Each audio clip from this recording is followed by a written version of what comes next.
The 6,700 PSEi support held after days of consolidation and a strong rally last Friday. Is this the turning point for the PH markets? Let's discuss. My name is Den Slim and welcome to another episode of Monday Market Outlook. So to start the week, PMI numbers came in hot at 53.8, which was enough to put Philippines on top of the list among Southeast Asian countries. The Philippine manufacturing sector has been on a tear started during the bear months in anticipation of greater sales during the holiday season and possibly going into 2025 for the midterm elections.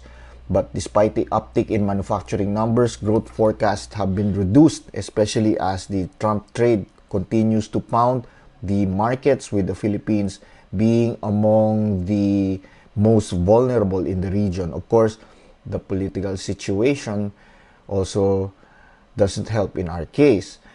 As the holiday season intensified, inflation rate also up for the third straight month at 2.5%, slightly up from 2.4% last month.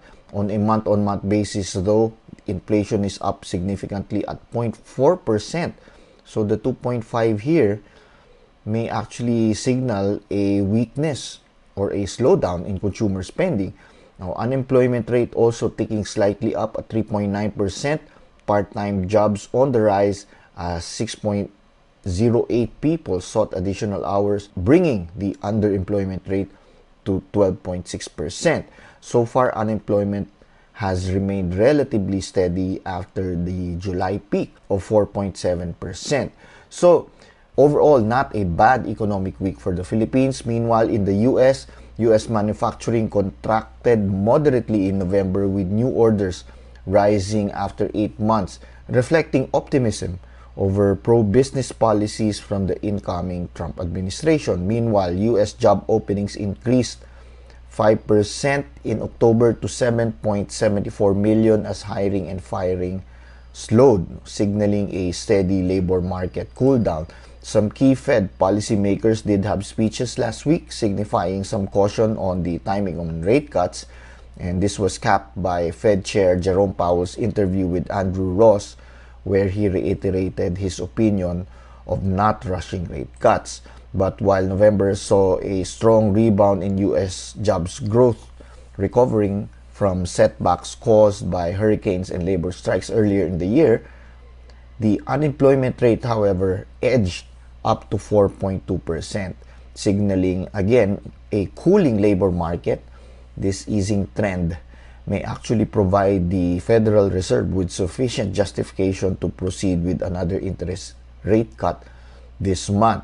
As a result, the probabilities for a December rate cut spiked to 87%, up from 71% from the previous day and up from 66% from 1 week ago, thus pushing back the US 10-year yields further to 4.168, and the peso continues to strengthen back into the 57 level, ending the week at 57.84, but is now sitting at the 0.38 fib retracement support. And with the bounce last Friday into a green candle, we will have to see if the USD can follow through this week and remain bullish.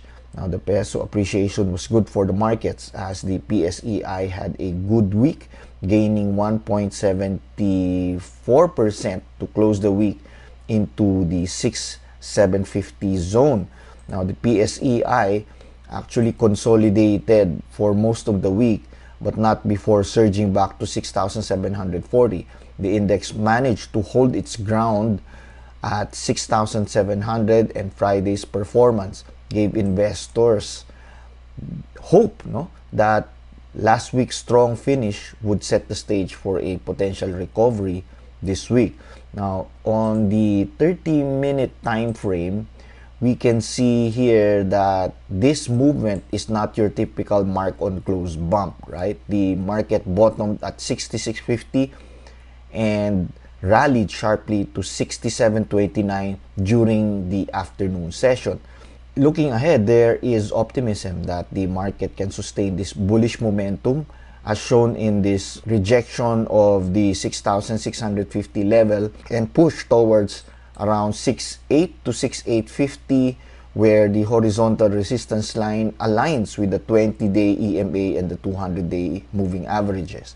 Analyzing the Bollinger Bandwidth and the average true range, we can see here that the Bollinger Bandwidth has narrowed to 6%, up from a high of 14%, and the ATR has decreased from around 114 now at around 96. Now, these indicators suggest that the market may have found a bottom and could be setting a stage for a year-end rally.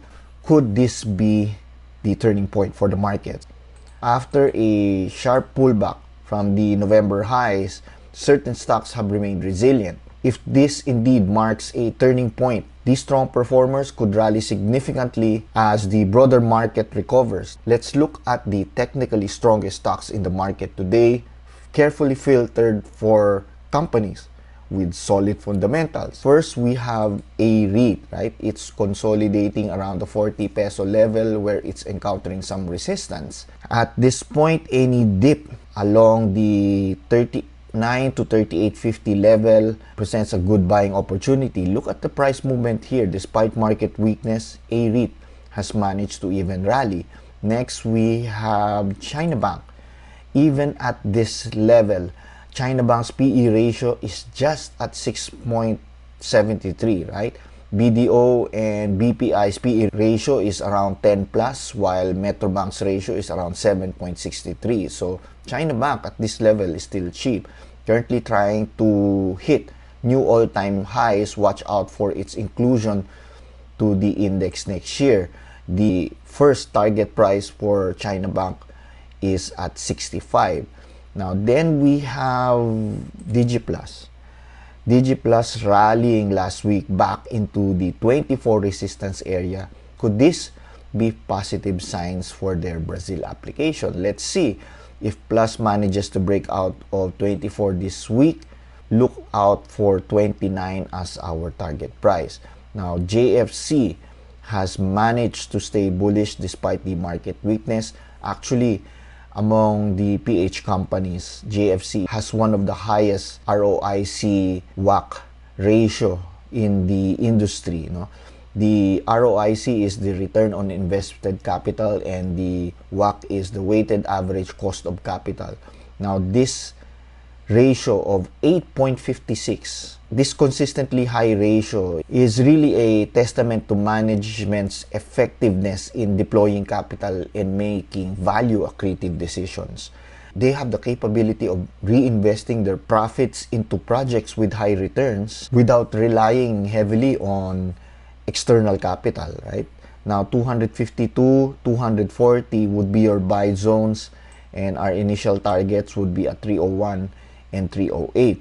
Now, along the lines of not needing too much capital, Keeper has remained steady, and the dip along the 2.03 level presented an opportunity to buy more shares at a discount. Now, among all the technically strongest stocks and even among all the companies in the PSE, Keeper has one of the lowest debt levels. In fact, they hardly owe anybody money. The price target for Keeper is at 2.6 and the next is 3.10. This represents what? A 22% or a 47% upside. And at this level, Keeper still provides a generous 4.7% dividend yield. Watch out for these stocks. If the market does manage to rally, we could see some significant upsides on these names, right? So on to the global markets. Let's look at the S&P 500. The index managed to hit another all-time high last week. The index slowly grinding on low volume. Some people have mentioned being concerned by the low volumes and has doubts if the rally has legs. But the S&P 500 has rallied similarly in previous years with low volume. If even back in 2021, look at how the market behaved on low volume. Yes, it dips, volatility goes up, but eventually the market recovers and grinds back up again on low volume. Well, sometimes when there's too much optimism, not a lot of people are willing to sell, which could account for the low volumes. As we enter the second week of December, we usually see another pullback after the grind upwards before a sharp rally towards the tail end of the month. And another stat that supports this shows how December continues strong, especially during years when the year-to-date returns entering into December is at least 20%. The S&P 500 goes up on average 2.4% with a 90% hit rate, right? So we'll see. This week, more economic numbers, foreign direct investments, and the balance of trade on Tuesday for the Philippines, and the all-important inflation data for the US on Wednesday. This would be the last important economic data before the Fed decision next week. So the USD PHP exchange rate could sway either way depending on the results. This week, all eyes would be on whether the markets can sustain the late rally last Friday. Pay close attention to how the markets will respond to the inflation data this Wednesday, as it could set the tone for the upcoming sessions. Meanwhile, it's hard to ignore the persistent political noise. While we all hope for fewer distractions, the reality is that politics and markets are deeply intertwined, and uncertainty is one thing that the markets dislike the most. The current environment, no matter how it's interpreted, continues to keep investors cautious and hesitant to fully commit to the markets. A subscriber asked about when the Capital Markets Efficiency Promotions Act will be passed, as it will be good for the markets. Honestly, we can put all the favorable policies in place,